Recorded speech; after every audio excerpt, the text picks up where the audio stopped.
बातमी बीडमधून राज ठाकरेंच्या विरोधात झालेल्या आंदोलनाशी पक्षाचा संबंध नाही असं संजय राऊतांनी आज स्पष्ट केलेलं आहे। ते आंदोलन मराठा आरक्षणाशी संबंधित असल्याचं संजय राऊत म्हणालेत, तर आंदोलन करायला सांगायचं आणि नंतर नाही म्हणायचं असा पलटवार नितेश राणेंनी संजय राऊतांवर केला आहे।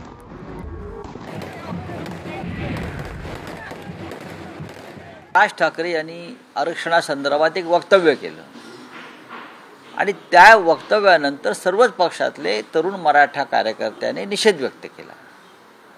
सगळ्यात पक्ष, त्यात मनसेचेही लोक असू शकतात, कदाचित बीडला शिवसेनेची ताकद जास्त असेल त्याच्यामुळे तुम्हाला शिवसेनेचे कार्यकर्ते पुढे दिसले असतील, पण ते सगळ्यांचं एक आंदोलन होतं आणि त्या आंदोलनाचा शिवसेनेचा पक्ष म्हणून संबंध नाही, हे मी आता तुम्हाला इथे स्पष्ट करू इच्छितो। आंदोलन करायला स्वतःच्या उभाट्याच्या कार्यकर्त्याला सांगायचं आणि मग हातभर फाटल्यानंतर पॅन्ट पिवळी झाल्यानंतर ते आमचे नाहीत हे बोलण्याची निर्लज्जपणा हा संजय राजाराम राऊत आणि त्याचा मालकच करू शकतो।